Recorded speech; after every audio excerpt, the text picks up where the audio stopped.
سلام به طراحای باحال، اینجا می دیزاینه و قراره با فتوشاپ مغزاتون رو کلی قلقلک بدیم. پس تا آخر ویدیو همراه من باشید.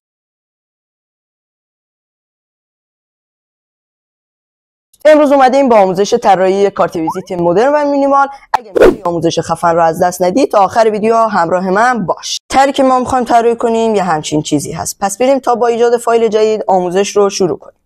وارد منوی فایل میشیم، نیو رو میزنیم و از اینجا سایز رو روی 9:6 قرار میدیم. برای رزولوشن رو روی 300 پیکسل بر اینچ قرار میدیم. کالر مود رو روی RGB کالر قرار میدیم و دکمه کرییت رو میزنیم. خب حالا یک لایه جدید اضافه میکنیم و با ابزار پن تول یک مستطیل رسم میکنیم.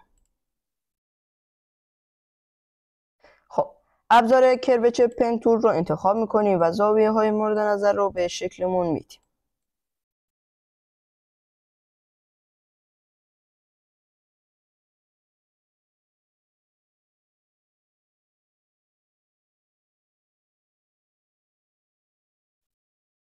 خب حالا کنترل اینتر رو میزنیم و یک رنگ رو به دلخواه انتخاب میکنیم و بهش رنگ میدیم. خب بعد یک لایه جدید اضافه میکنیم. دوباره با ابزار پن تول یک مستطیل دیگه رسم میکنیم.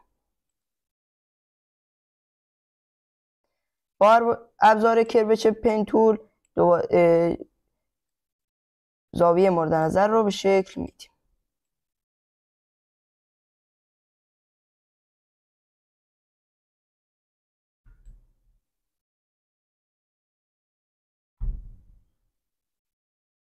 خب کنترل اینتر رو میزنیم و یک رنگ بهش میدیم.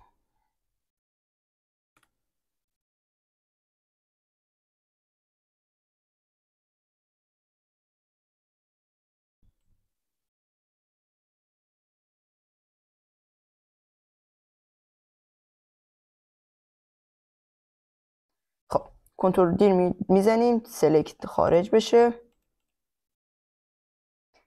و بعد دوباره یک لایه جدید اضافه میکنیم و با ابزار پن تول یک مستطیل دیگه رسم میکنیم.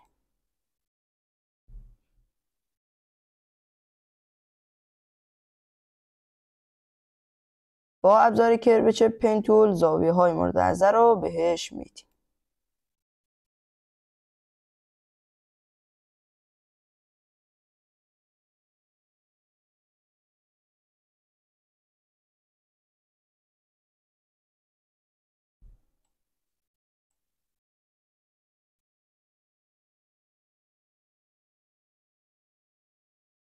خب کنترل اینتر رو میزنیم و بهش یک رنگ میدیم.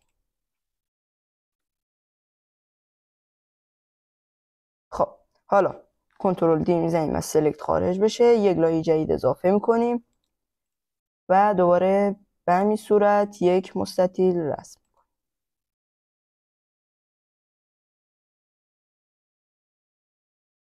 با ابزار کروچر پن تول زاویه مورد نظر رو بهش میدیم.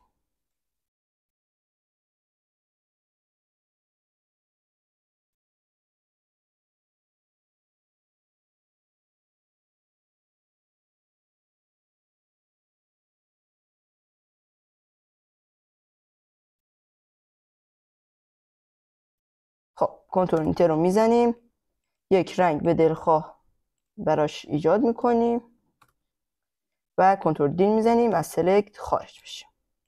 خب حالا وقت گرادینت دادن مثل کار من، روی لایه مورد نظر دابل کلیک میکنیم، از بخش لیر استایل گزینه گرادینت را انتخاب میکنیم و ما اینجا با دو رنگ سر کار داریم. رنگ اول با کد رنگی B5772C هستش و رنگ دوم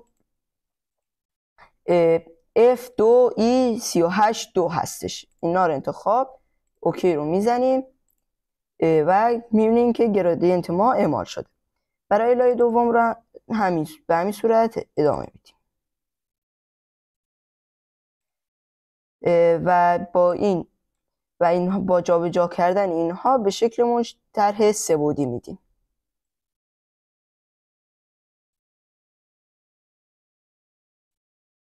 اوکی رو میزنیم و حالا میبینیم که شکل ما صورت سه‌بعدی گرفته. برای این دوتا شکلمون هم همین کار رو ادامه میدیم.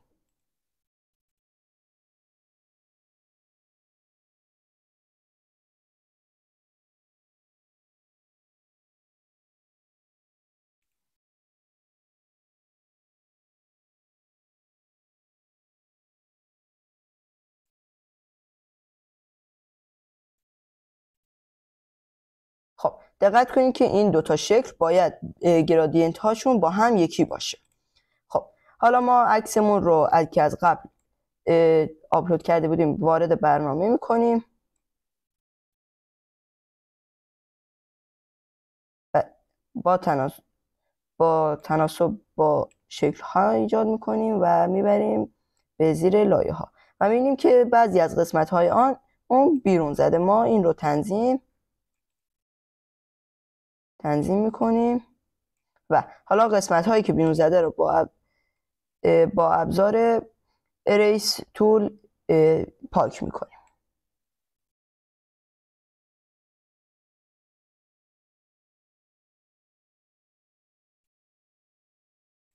خب ما کارمون رو انجام دادیم و حالا برای این دوتا شکل ما باید یک سایه ایجاد کنیم تا از شکل‌های زیری جدا باشه.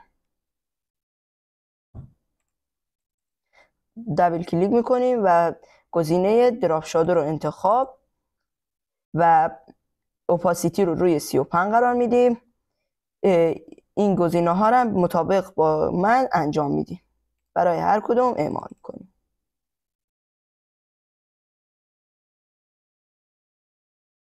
و خب حالا میبینیم که شکلمون حالت عمقدار گرفت. حالا ما میایم برای ایجاد این بک‌گراند مشکی رنگ یک شیپ رسم میکنیم و با استفاده از پالت رنگ مشکی رو انتخاب و گزینه آلت بک اسپیس رو میزنیم تا رنگش مشکی بشه و لایه‌شون به زیر لایه ها میبریم. و حالا ما لوگومون که از قبل آماده کرده بودیم رو وارد برنامه میکنیم و جایگذاری میکنیم در این قسمت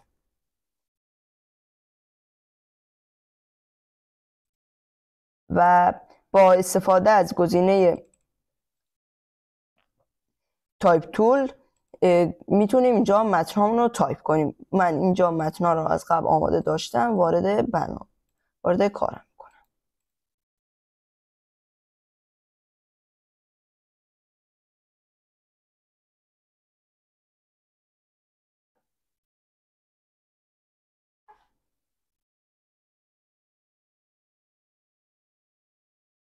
انتخاب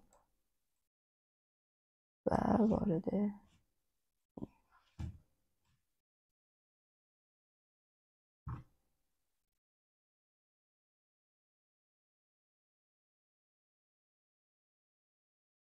ما اینجا اینو انتخاب و به اینجا انتقال میدیم. خب اینم مطابق بزرگ میکنیم به دلخواه و اینا رو در جای خودش قرار میدیم. حتما کارتون رو از هر گوشه نیم سانت فاصله بدین تا محدوده امن. به این محدوده امن میگن. و حالا بقیه تکسچرها و متنها رو وارد میکنیم.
خب میبینیم که کارت ویزیت ما آماده شد.